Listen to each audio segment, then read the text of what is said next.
Boa noite, pessoal. Boa noite, prezados alunos da Escola do Ministério Público do Distrito Federal e Territórios, que nos acompanham ao vivo nesta live sobre processo legislativo constitucional. Primeiro, eu peço à nossa querida Ângela, que nos acompanha pela coordenação da escola, que me informe se está tudo ok com o nosso áudio e com a nossa imagem, só para que a gente possa dar sequência aqui ao nosso conteúdo de 1 hora de duração sobre o processo legislativo constitucional. Bem, meus amigos, eu gostaria de saudá-los. Eu sou o professor Luciano Ávila, de Direito Constitucional, da Fundação Escola Superior do MPDFT. Nosso encontro de hoje se destina a discutir algumas questões relacionadas ao processo legislativo constitucional, tratando de noções gerais do processo legislativo e também das fases, espécies do processo legislativo, tecendo algumas considerações especiais sobre o processo legislativo das leis ordinárias e das emendas à Constituição.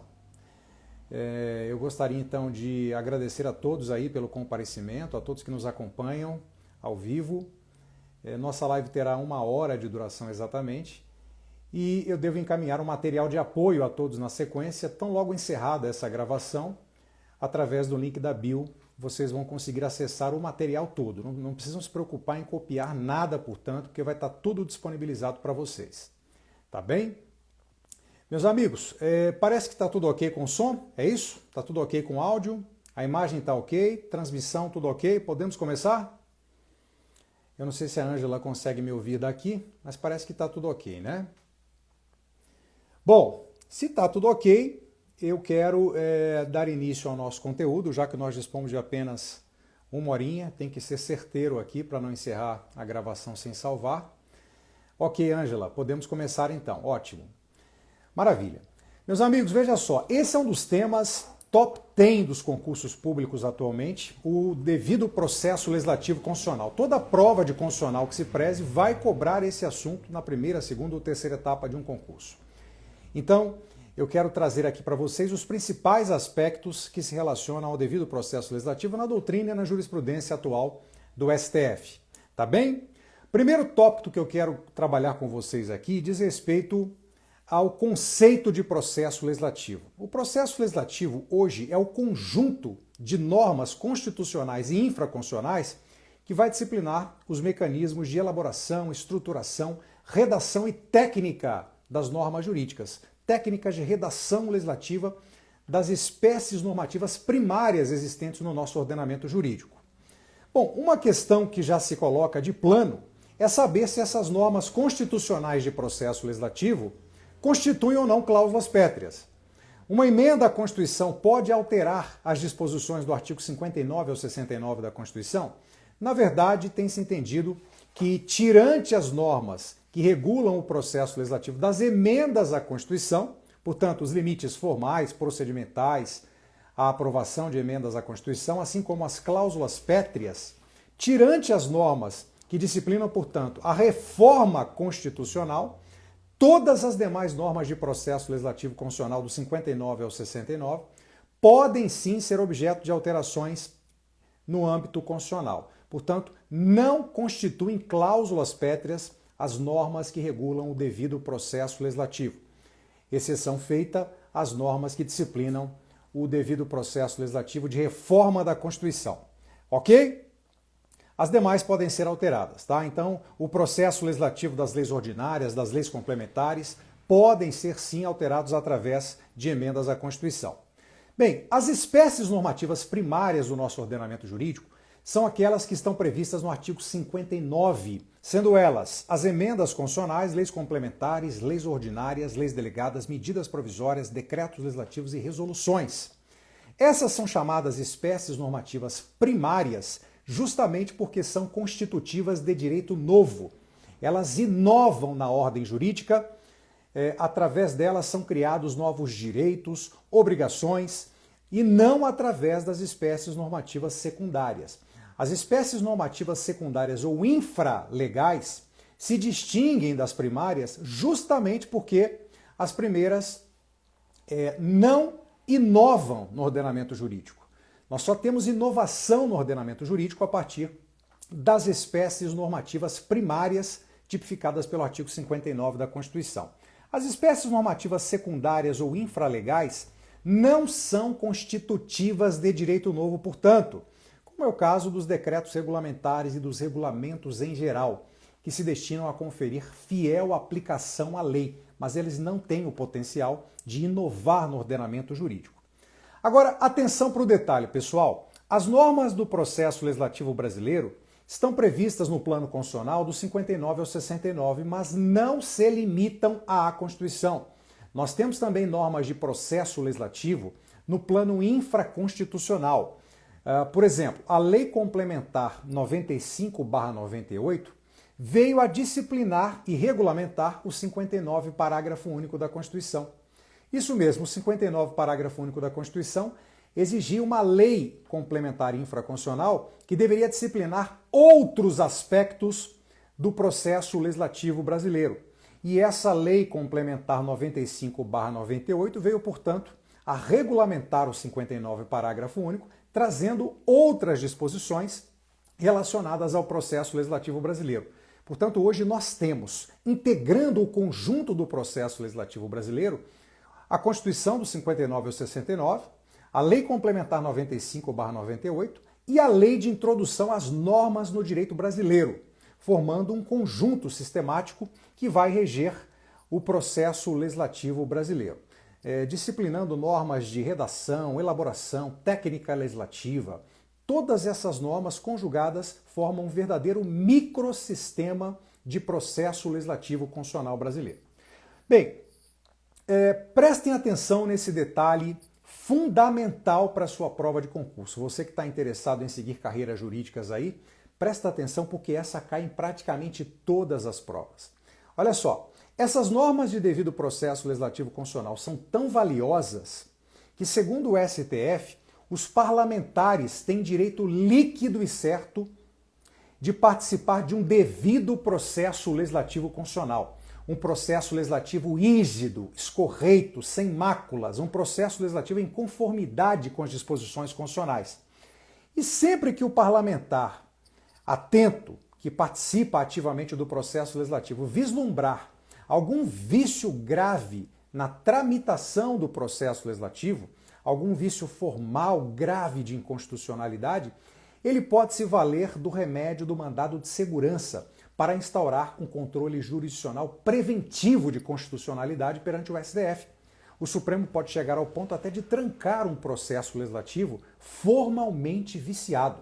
Isso porque, segundo o STF, o parlamentar tem direito líquido e certo, amparado por mandado de segurança, de participar de um devido processo legislativo constitucional. Essa legitimidade, no entanto, é exclusiva dos parlamentares. Nós, na condição de cidadãos, não temos legitimidade para impetrar esse mandado de segurança. Então imaginem que nós seremos futuramente atingidos por um projeto de lei que está tramitando no Congresso e que vem instituir novos tributos. E já estamos vislumbrando algum vício de inconstitucionalidade formal na tramitação desse projeto de lei. Na condição de futuro destinatário da norma, será que o cidadão contribuinte tem direito de impetrar esse mandado de segurança no Supremo? Não, não tem. Segundo o Supremo, essa legitimidade para impetrar o mandado de segurança é exclusiva dos parlamentares que acompanham o processo legislativo constitucional. Do contrário, se todo cidadão pudesse impetrar mandado de segurança, instaurando a jurisdição constitucional preventiva do STF para exercer um controle jurisdicional preventivo de constitucionalidade, o nosso sistema, que é o sistema judicial repressivo, se tornaria, em regra, um sistema judicial preventivo. E é justamente para evitar os tumultos à jurisdição constitucional que o STF tem limitado essa legitimidade a favor dos parlamentares. Tivemos aqui, pessoal, um exemplo recente de uma proposta de emenda à Constituição que almejava subjugar o STF ao controle do Congresso Nacional. Lembrem-se que recentemente nós tivemos a PEC, de autoria do deputado Domingos Sávio, que daria poder ao Congresso Nacional para revogar julgamentos não unânimes do STF quando houvesse uma alegada extrapolação dos limites constitucionais por parte do Supremo Tribunal Federal. Ora, evidentemente, uma proposta de emenda à Constituição com esse teor viola a um só tempo o princípio da separação dos poderes, viola o sistema do Judicial Review, viola o mecanismo de checks and balances, também conhecido como sistema de freios e contrapesos do direito norte-americano. Então, a doutrina já se posicionou no sentido de que essa proposta de emenda à Constituição, que permitiria ao Congresso anular ou invalidar decisões não unânimes do STF, evidentemente seria tendente a abolir a separação dos poderes, violando flagrantemente a cláusula pétrea do artigo 60, parágrafo 4º da Constituição. Nesse sentido, o Supremo poderia, sim, conhecer desse mandado de segurança impetrado por parlamentar para barrar a tramitação dessa proposta de emenda à Constituição, para ficar apenas num único exemplo do potencial imenso desse mandado de segurança a cargo dos parlamentares. Bom, vou ficar só nesse exemplo, tem vários exemplos que eu poderia mencionar. Vamos evoluir. Olha só, o processo legislativo brasileiro é classificado pela doutrina quanto à forma de organização política como indireto ou representativo. Isso porque os parlamentares recebem poderes para decidir de forma autônoma sobre os assuntos da sua competência. Portanto, a classificação do nosso processo legislativo quanto à forma de organização política é indireto ou representativo. Por outro lado, as regras de processo legislativo são tão fundamentais para a Federação Brasileira como um todo, que elas são consideradas normas de absorção compulsória ou de observância obrigatória por todos os entes políticos federados. Essas normas do 59 ao 69 da Constituição vinculam, portanto, a organização política dos Estados-membros, do Distrito Federal e dos municípios, quando da edição das suas constituições estaduais e respectivas leis orgânicas do DF e dos municípios. Por isso, não é dado aos estados, ao Distrito Federal, aos municípios, traçar normas de processo legislativo distintas daquelas que já foram instituídas pelo Poder Constituinte originário na Constituição Federal. Então, só para ficar num único exemplo, olha que interessante.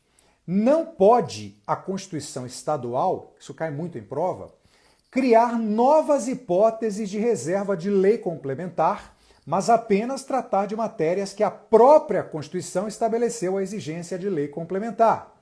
O precedente é o da ADI 5003. Olha que interessante isso. Se a tua prova de concurso perguntar se uma Constituição estadual pode criar novas hipóteses de reserva de lei complementar, distintas daquelas que já foram previstas pela Constituição Federal, a resposta é não, negativo, não pode. Segundo o Supremo, a Constituição Estadual, a Lei Orgânica do Distrito Federal ou dos municípios só podem disciplinar ou atribuir à lei complementar matérias que a própria Constituição Federal reservou ao campo material da lei complementar. Tá certo? Então, isso evidencia que as normas de processo legislativo constitucional são normas de absorção compulsória, são normas federativas, normas de pré-ordenação federativa. Por isso, não são normas de mera reprodução facultativa ou de imitação.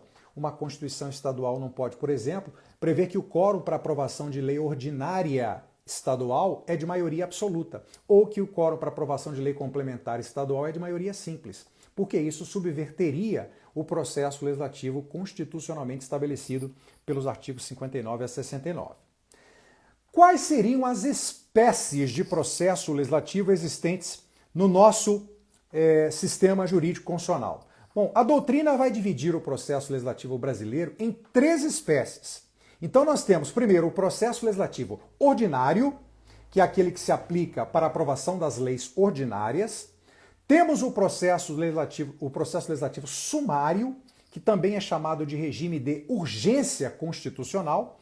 Está previsto pelo artigo 64, parágrafo 1º da Constituição, e é aquele que terá no máximo 100 dias de duração. Atenção, processo legislativo sumário terá no máximo 100 dias de duração, sendo 45 dias em cada Casa Legislativa Federal, mais 10 dias em caso de emenda do Senado a ser apreciada pela Câmara dos Deputados. Quem é que pode solicitar o regime de urgência constitucional ou o processo legislativo sumário? É o presidente da República em determinadas circunstâncias previstas pelo 64, parágrafo 1º da Constituição. Atenção, o processo legislativo sumário não se confunde com o regime de urgência regimental das casas legislativas. Uma coisa é o regime de urgência constitucional, sinônimo de processo legislativo sumário, 64, parágrafo 1º da Constituição. Outra coisa é o regime de urgência regimental previsto nos regimentos internos das casas legislativas. Os deputados podem, os senadores podem, dentro dos limites estabelecidos pelo regimento interno de cada casa legislativa, solicitar urgência regimental na tramitação de determinados projetos de lei. Tá certo? São coisas distintas. Temos ainda os processos legislativos especiais, no plural. Portanto, temos o ordinário, o sumário e os processos legislativos especiais, no plural. Os processos legislativos especiais, vejam só, são aqueles que destoam em alguma medida ou aspecto do processo legislativo ordinário e são aqueles referentes às emendas constitucionais, às leis complementares, leis delegadas, medidas provisórias, decretos legislativos e resoluções. Por que eles são chamados processos legislativos especiais? Porque em algum momento, em algum aspecto, em alguma fase, eles vão destoar do processo legislativo ordinário. Tá? Então, eu mencionei aqui, como exemplos de processos legislativos especiais, o das emendas constitucionais, leis complementares, leis delegadas, medidas provisórias, decretos legislativos e resoluções. Mas atenção! Principalmente quem vai fazer concurso aí para magistratura, MP, defensoria. Presta atenção. Procuradorias de Estado, do DF também. Segundo a doutrina, parte significativa da doutrina, que a gente pode até chamar de majoritária, as leis orçamentárias também possuem processos legislativos especiais. Tá? Então, a lei de diretrizes orçamentárias, a lei orçamentária anual, a lei do plano plurianual, são exemplos de leis que se submetem a um processo legislativo especial, também chamados de processos legislativos orçamentários, que estão regulados pelo artigo 165 e seguintes da Constituição. Por que essas leis orçamentárias têm um processo legislativo especial? Ora, essencialmente porque elas possuem um prazo próprio, ou prazos distintos, para o encaminhamento do projeto de lei orçamentária pelo chefe do Poder Executivo ao Poder Legislativo. Nós temos prazos específicos, prazos distintos para que o chefe do Poder Executivo encaminhe o projeto de lei orçamentária anual, o projeto de lei de diretrizes orçamentárias, o projeto de LPPA para apreciação do Congresso Nacional. Então, esses prazos distintos é que tornam os processos legislativos orçamentários especiais, tá? Daqui a pouquinho nós vamos falar mais sobre esses prazos de encaminhamento dos projetos de leis orçamentárias pelo chefe do Poder Executivo, que é o detentor da iniciativa privativa ou reservada para encaminhar os projetos de leis orçamentárias à apreciação do Congresso Nacional. Bem, vamos começar falando rapidamente. Eu quero trazer aqui algumas questões mais específicas do processo legislativo ordinário. Nós vamos centrar os esforços aqui nesse tempo que nós temos de live em regras de processo legislativo ordinário e, se der tempo, a gente fala alguma coisinha sobre o processo legislativo das emendas constitucionais. Tá? Então, veja só, o processo legislativo ordinário, que é aquele que se destina à aprovação das leis ordinárias, ele se divide em 3 fases. Nós temos a fase da iniciativa, a fase constitutiva e a fase complementar, também chamada de fase de integração de eficácia. Tá? A fase da iniciativa é a fase da deflagração do processo legislativo ordinário. Quem é que vai apresentar o projeto de lei ordinária? A fase constitutiva é a fase da tramitação propriamente dita do processo legislativo, passando por regras sobre discussão, votação, aprovação e sanção do projeto de lei. Segundo a maioria da doutrina, atenção pessoal, atenção, segundo a maioria da doutrina, é nessa fase que nasce uma nova espécie normativa, tá? Não podemos nos esquecer que dentro da fase constitutiva estão situados a sanção e o veto presidenciais. Portanto, é dentro da fase constitutiva que nasce uma nova espécie normativa com a sanção presidencial. Por fim, nós temos a fase complementar, também chamada de fase de integração de eficácia, que vai abranger a promulgação e a publicação de algumas espécies normativas. A promulgação é aquela fase em que vai se atestar formalmente a existência de uma nova espécie normativa no ordenamento jurídico. E a publicação é o ato por meio do qual se confere publicidade e conhecimento a todos da existência de uma nova espécie normativa, tendo por finalidade evitar a alegação de ignorância da lei. Bom, vamos falar agora sobre a fase da iniciativa. Eu quero trazer algumas discussões super atuais que sempre aparecem nas provas de concurso aí sobre a fase da iniciativa do processo legislativo ordinário, tá bem? Bom, quais são as espécies de iniciativa existentes no processo legislativo brasileiro? Nós temos várias espécies de iniciativa no processo legislativo brasileiro. Podemos mencionar aqui as seguintes: a iniciativa parlamentar, a iniciativa extraparlamentar, a iniciativa privativa reservada ou exclusiva, a iniciativa concorrente, a iniciativa vinculada e, por fim, falaremos sobre a existência ou não da iniciativa conjunta. Tá? Vamos falar rapidamente sobre cada uma dessas modalidades de iniciativa. A iniciativa parlamentar ocorre quando o projeto de lei é apresentado por um deputado, senador ou por comissões da Câmara dos Deputados e do Senado. Aí nós temos projetos de iniciativa parlamentar.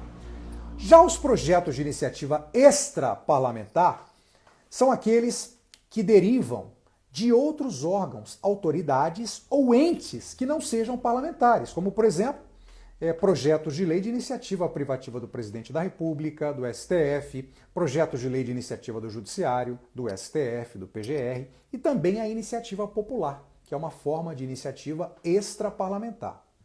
A iniciativa privativa reservada ou exclusiva é aquela em que a Constituição atribui a um único órgão, poder ou autoridade o poder de deflagrar o processo legislativo. Tá? Então, só um órgão, somente uma autoridade, somente um poder, em determinadas circunstâncias, podem encaminhar o processo legislativo, dar início ao processo legislativo. Do contrário, nós teremos aqui um vício de inconstitucionalidade formal subjetivo, por inobservância das regras de iniciativa do processo legislativo brasileiro. Vou dar apenas alguns exemplos de iniciativa privativa reservada ou exclusiva. Olha só, o artigo 61, parágrafo 1º, inciso 2 da Constituição, super caidor, cai em todas as provas, tem que memorizar esse artigo, tá? Artigo 61, parágrafo 1º, inciso 2 da Constituição, regras de iniciativa privativa do Presidente da República, por exemplo, para disciplinar regime jurídico dos servidores públicos federais, aposentadoria dos servidores públicos federais, aposentadoria, regime jurídico e remuneração dos servidores públicos do Executivo Federal. Só o Presidente da República pode encaminhar esse projeto de lei. Se um deputado ou senador encaminha um projeto de lei nessas matérias, nós temos um vício formal subjetivo de iniciativa. Insanável. Esse vício é insanável, segundo o Supremo. Outro exemplo, o artigo 93 da Constituição prevê iniciativa exclusiva do STF para o encaminhamento do projeto de lei complementar que disporá sobre o Estatuto da Magistratura, regulamentando os direitos e as garantias da carreira da magistratura. Só o Supremo pode dar o pontapé inicial nesse processo legislativo. É iniciativa privativa do STF. Outro exemplo, artigo 96, inciso 2, iniciativa exclusiva dos tribunais para o encaminhamento dos projetos de lei versando sobre lei de organização judiciária. Cada tribunal tem iniciativa privativa para encaminhar o projeto de lei de sua própria organização judiciária. Podemos ainda mencionar os artigos 51.4, 52.13 e 127, parágrafo 2º, como exemplos de iniciativa privativa reservada ou exclusiva. 127, parágrafo 2º, prevê iniciativa privativa do MP para criação, extinção de seus cargos, serviços auxiliares, a política remuneratória e os planos de carreira. Tá? Então veja só, são várias regras de iniciativa privativa reservada ou exclusiva previstas pela Constituição Federal. Ora do Presidente da República, ora do STF, ora do PGR, ora da Câmara dos Deputados. A depender da matéria, nós temos vários exemplos de iniciativa privativa ou exclusiva. A iniciativa concorrente é aquela que ocorre quando a Constituição reconhece a diversos órgãos ou autoridades ou entes uma legitimidade concorrente para a deflagração do processo legislativo, podendo cada um desses legitimados deflagrar o processo legislativo individual ou concorrentemente.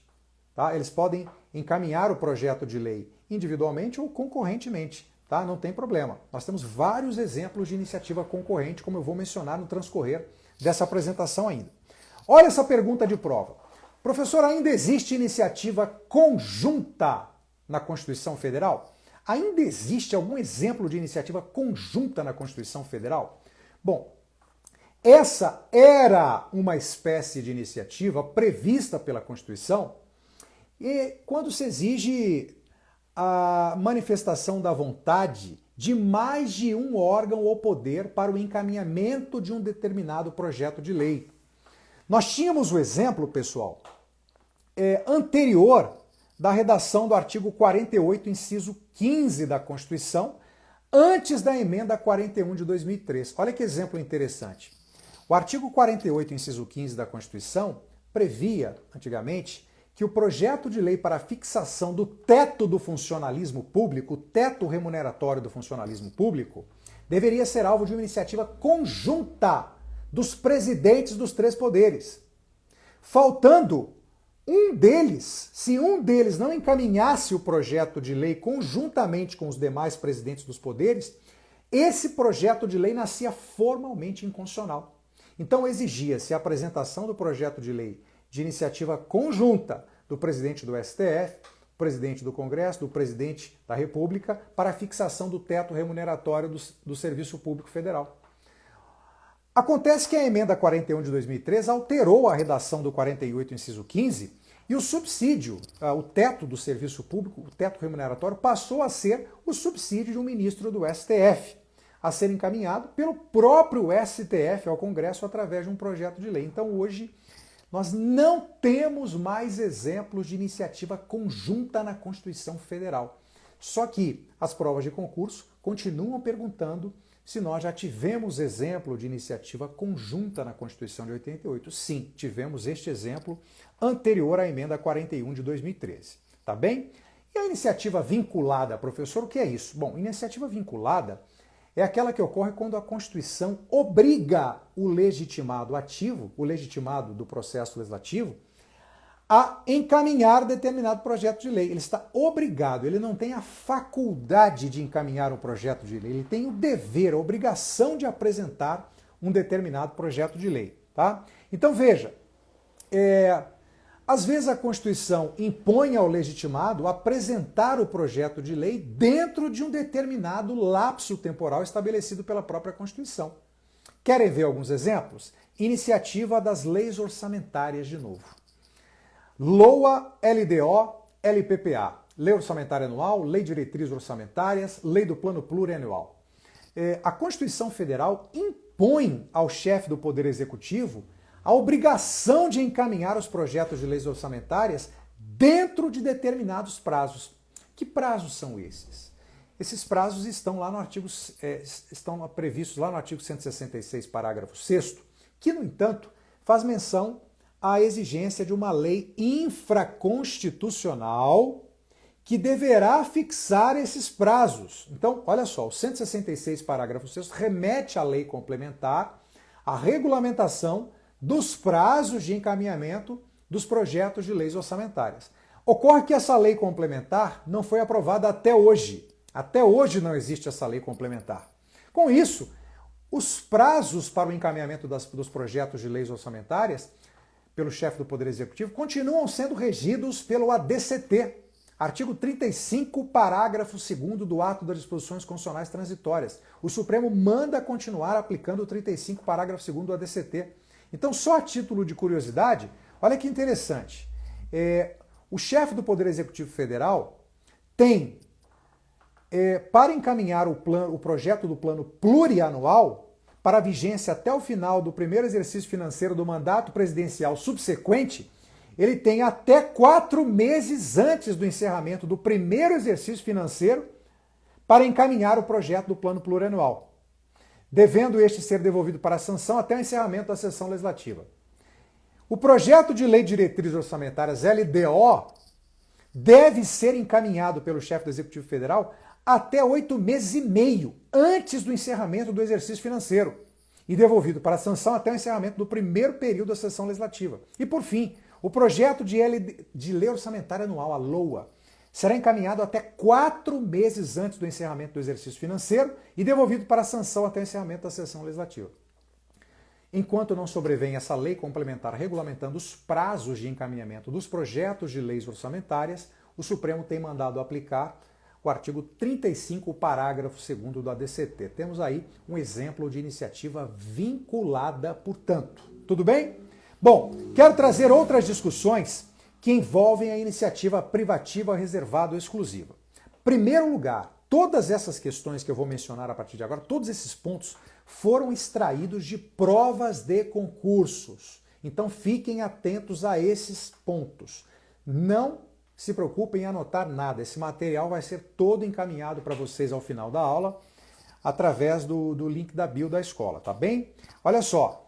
Primeiro ponto. O Supremo já decidiu que a norma do artigo 61, parágrafo 1º, inciso 2 da Constituição, aquela que prevê a iniciativa privativa do presidente da República para determinadas matérias, é uma norma tão central na Federação Brasileira que ela é de observância obrigatória por todos os demais entes federados. Então, atenção, se no âmbito federal só o presidente da República pode encaminhar projeto de lei disciplinando o regime jurídico de servidores públicos federais, no âmbito estadual, a Constituição não pode atribuir essa iniciativa a outra autoridade que não seja o governador de estado.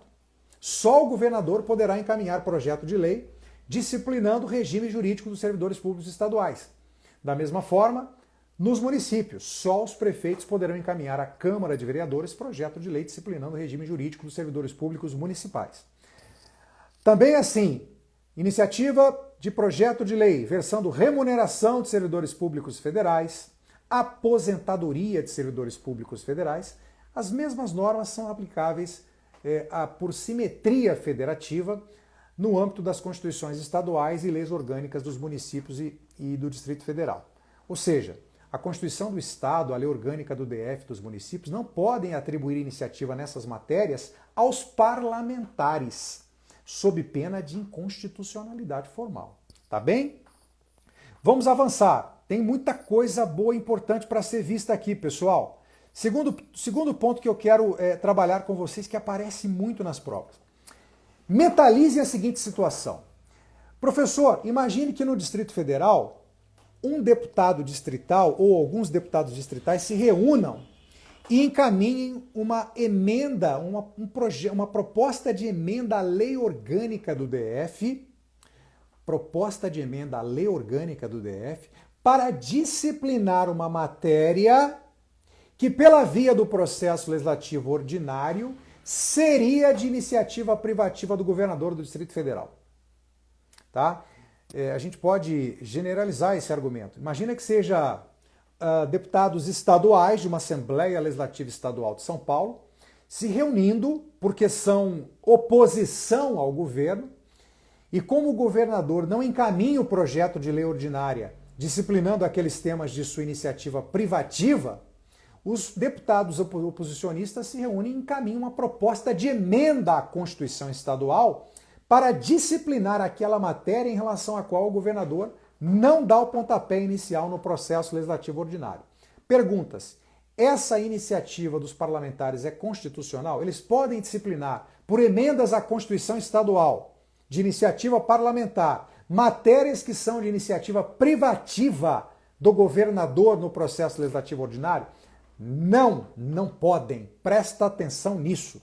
Segundo o STF, por serem normas de observância obrigatória, as matérias cuja iniciativa a Constituição Federal reservou ao chefe do Poder Executivo Federal no âmbito estadual, têm que ser seguidas à risca.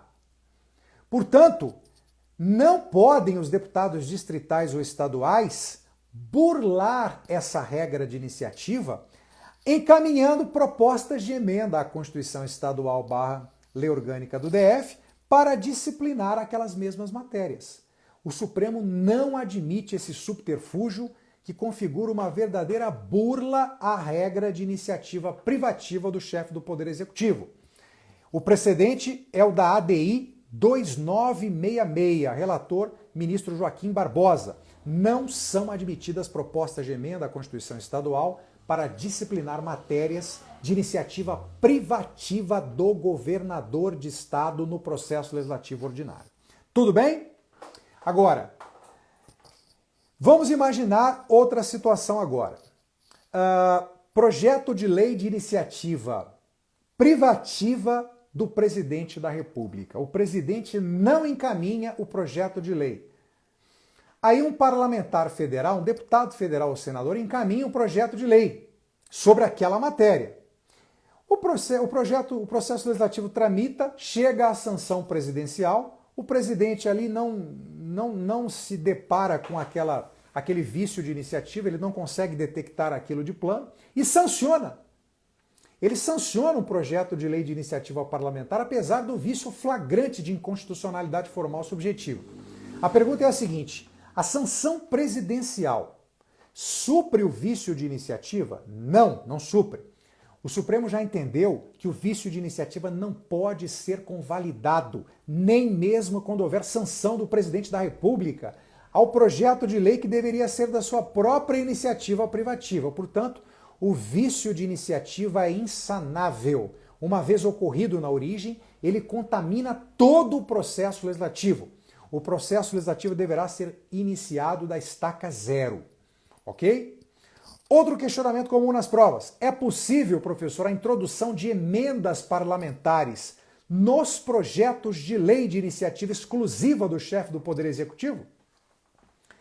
Emendas parlamentares nos projetos de lei de iniciativa privativa do chefe do Poder Executivo? Sim, podemos ter emendas parlamentares. Podemos sim, desde que elas possuam, primeiro, pertinência temática com as matérias versadas no projeto de lei original.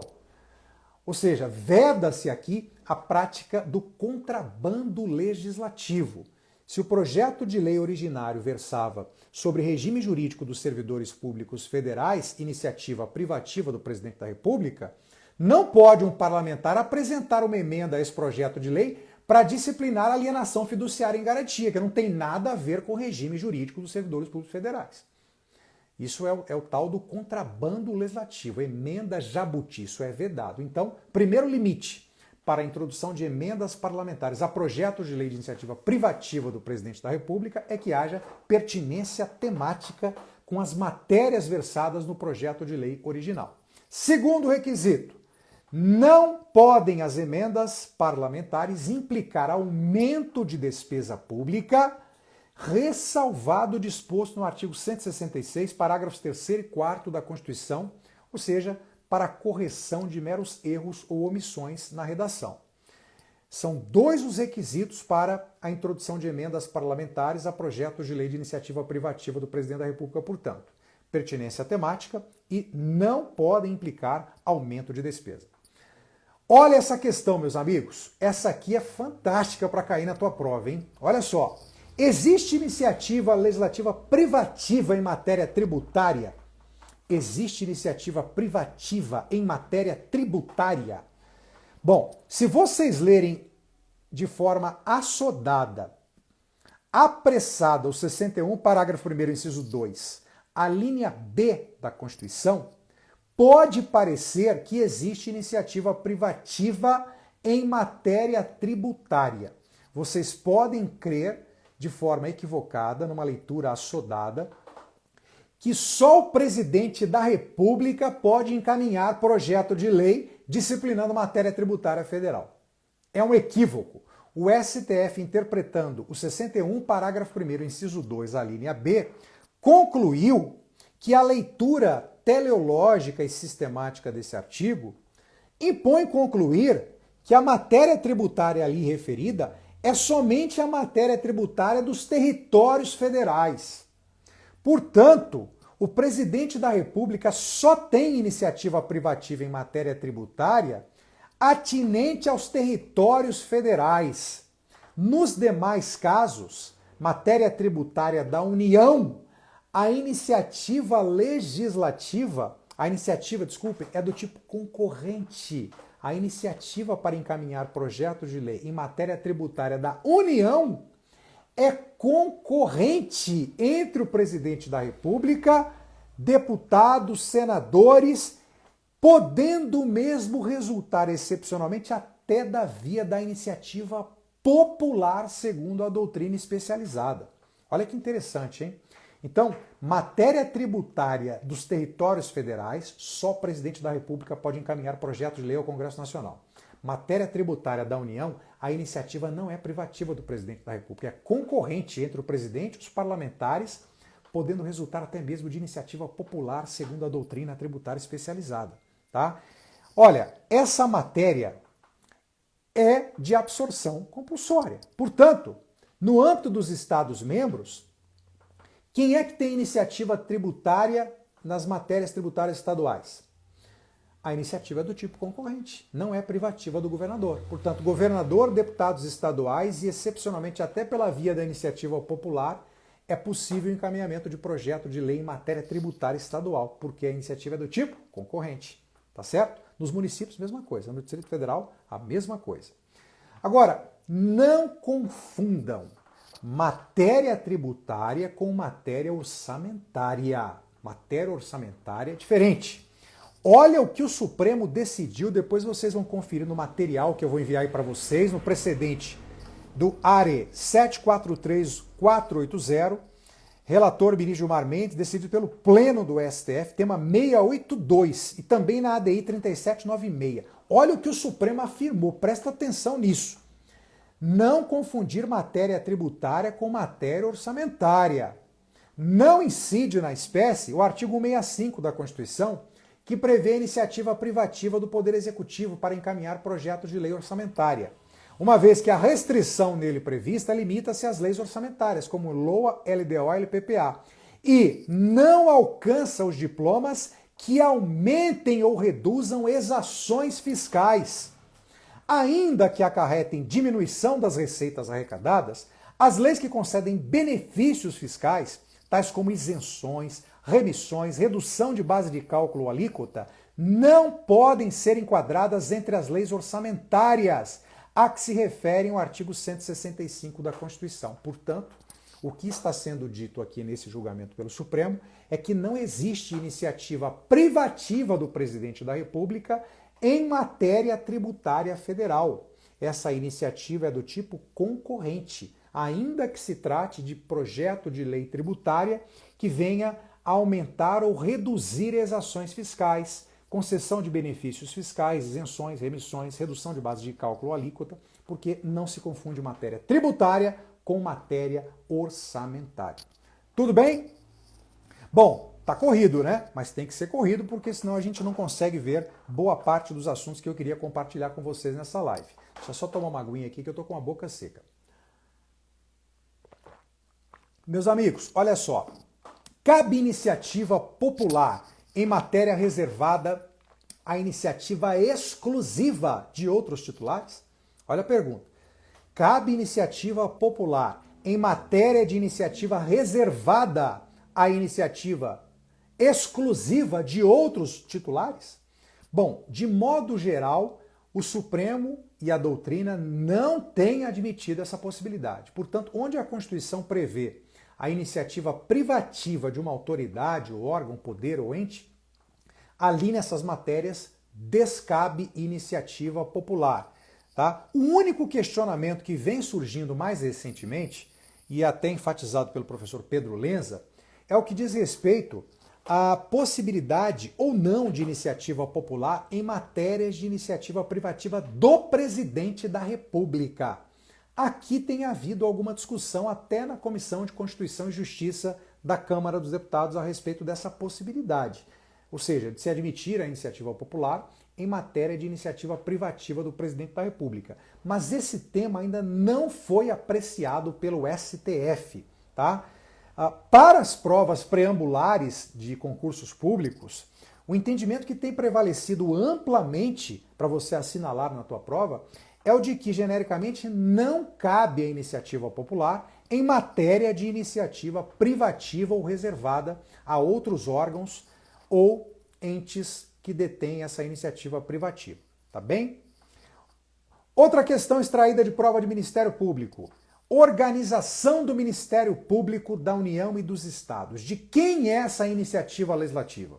Para a organização do Ministério Público da União e para a organização do Ministério Público dos Estados. Olha só, pessoal, a leitura isolada do artigo 62, parágrafo 1º, inciso 2, a linha D da Constituição, D de dado, pode nos levar à falsa conclusão de que essa iniciativa é privativa do presidente da República. Isso mesmo, iniciativa privativa do presidente da República para disciplinar organização do Ministério Público da União, através de projeto de lei, encaminhando esse projeto ao Congresso.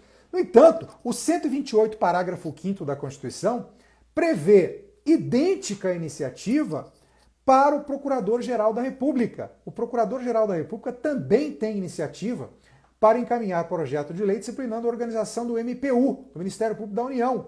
Portanto, o Supremo, interpretando sistematicamente essas duas normas, concluiu que essa iniciativa só pode ser do tipo concorrente. Hoje, prevalece tranquilamente o entendimento de que a iniciativa legislativa para a organização do MPU é concorrente entre o Presidente da República e o Procurador-Geral da República. Como é que fica a situação do MPDFT, professor? Bom, o MPDFT integra o MPU, por força do artigo 128 da Constituição. Portanto, a iniciativa para disciplinar a organização do MPDFT também é concorrente entre o Presidente da República e o Procurador-Geral da República. Não vão cair na casca de banana da prova que vai afirmar que essa iniciativa é do Procurador-Geral de Justiça, chefe do MPDFT. Não. Essa iniciativa é concorrente entre o PGR, chefe do MPU, que também é integrado pelo MPDFT, e Presidente da República. Tudo bem? Como é que fica a situação dos MPs estaduais, professor? Bom, aí, como essa regra é de absorção compulsória nos estados, o Supremo entende que a iniciativa é concorrente entre o governador de estado e o Procurador-Geral de Justiça, chefe do Ministério Público Estadual, para disciplinar a organização dos Ministérios Públicos Estaduais. Iniciativa concorrente entre governadores e PGJs. Aqui sim, PGJs, chefes dos Ministérios Públicos Estaduais. Meus amigos, não confundam ainda Estatuto da Magistratura com a Lei de Organização Judiciária dos Tribunais. Por favor, hein? Estatuto da Magistratura é de iniciativa privativa do STF, artigo 93 da Constituição. É um projeto de lei complementar de iniciativa privativa do STF que deverá disciplinar os direitos e as garantias da carreira da magistratura. É diferente de Lei de Organização Judiciária, que é de iniciativa privativa de cada tribunal. Então, o TJDFT, por exemplo, tem sua própria Lei de Organização Judiciária, atualmente a Lei 11.697/2008. Quem é que elaborou o projeto de lei que antecedeu a Lei 11.697? Foi o próprio TJDFT, que encaminhou esse PL diretamente ao Congresso Nacional. Os tribunais de justiça estaduais possuem iniciativa privativa para encaminhamento dos projetos de lei de sua própria organização judiciária para as assembleias legislativas estaduais. Ok? Ah, professor, e o TCU? A Constituição não prevê nada a respeito da organização do TCU. Quem tem iniciativa para apresentar projeto de lei versando organização, criação de cargos, serviços, funções no TCU? Bom, como a Constituição aqui é omissa, o STF fez uma interpretação sistemática e mandou aplicar o artigo 96.2, a linha D, combinado com o 73. Para concluir que essa iniciativa é exclusiva do próprio TCU. O mesmo entendimento é válido para os tribunais de contas estaduais. Portanto, hoje, quem encaminha projeto de lei de organização do TCU é o próprio TCU. Quem encaminha projeto de lei de organização dos tribunais de contas dos estados são os próprios tribunais de contas estaduais. Ok? A situação do MP de contas que oficia perante o TCU ou o MP de contas que oficia perante os tribunais de contas estaduais é diferente. Aqui, atenção, hein? O Ministério Público de Contas que oficia perante o TCU não tem iniciativa legislativa para sua própria organização. Portanto, como se trata de um Ministério Público especial, distinto do Ministério Público comum, nós temos o Ministério Público Comum, integrado pelo Ministério Público da União e dos Estados, de um lado, e o Ministério Público Especial de Contas. O Ministério Público Especial de Contas, que oficia perante o TCU, não tem iniciativa legislativa para encaminhar ao Congresso Nacional projeto de lei versando sua organização administrativa. Então, quem encaminha isso é o próprio TCU. No âmbito dos estados, o próprio TCE. É por isso que nós temos tão poucos procuradores de contas oficiando no TCU e nos tribunais de contas estaduais, tá? Porque os MPs não têm essa iniciativa, tá? Infelizmente, não há interesse político na criação de cargos de procuradores que vão fiscalizar as contas públicas. Por isso que tem estados hoje aí que tem 2, 3 procuradores de contas oficiando nos tribunais de contas estaduais. É uma coisa absurda, mas é isso. Por quê? Porque eles não têm iniciativa legislativa sequer para encaminhar projeto de lei dispondo criação dos seus próprios cargos.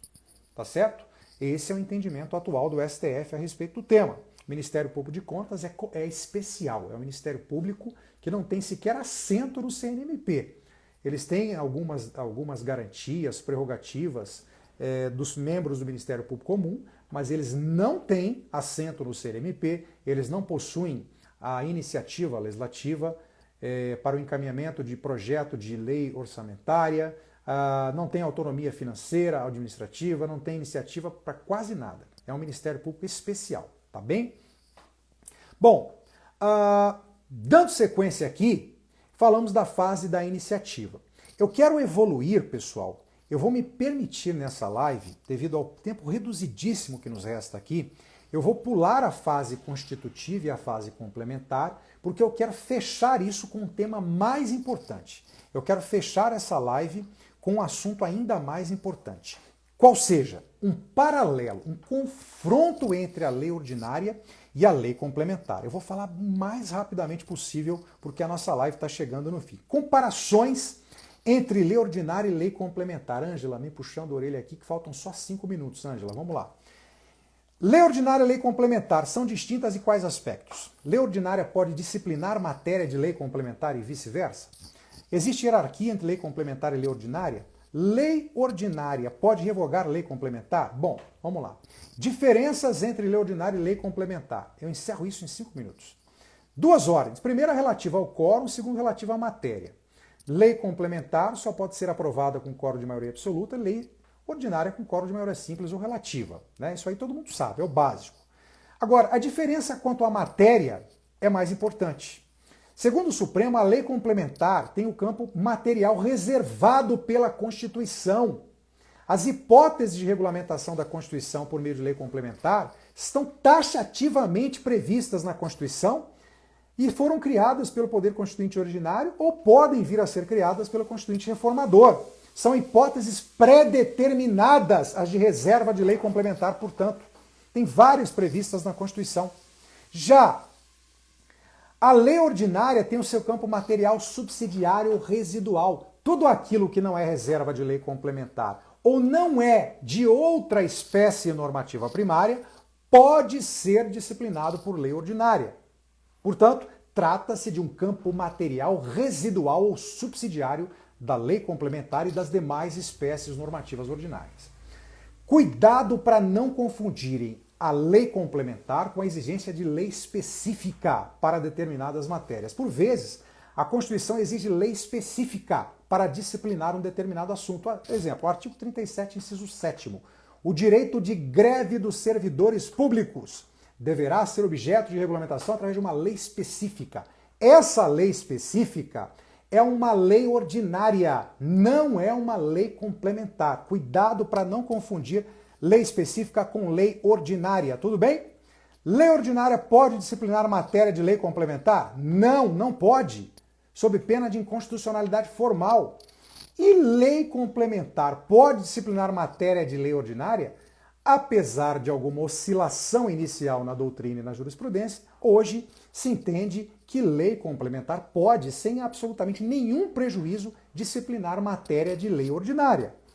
O entendimento contrário é absolutamente formalista e levaria a forma às suas últimas consequências, não fazendo nenhum sentido, portanto.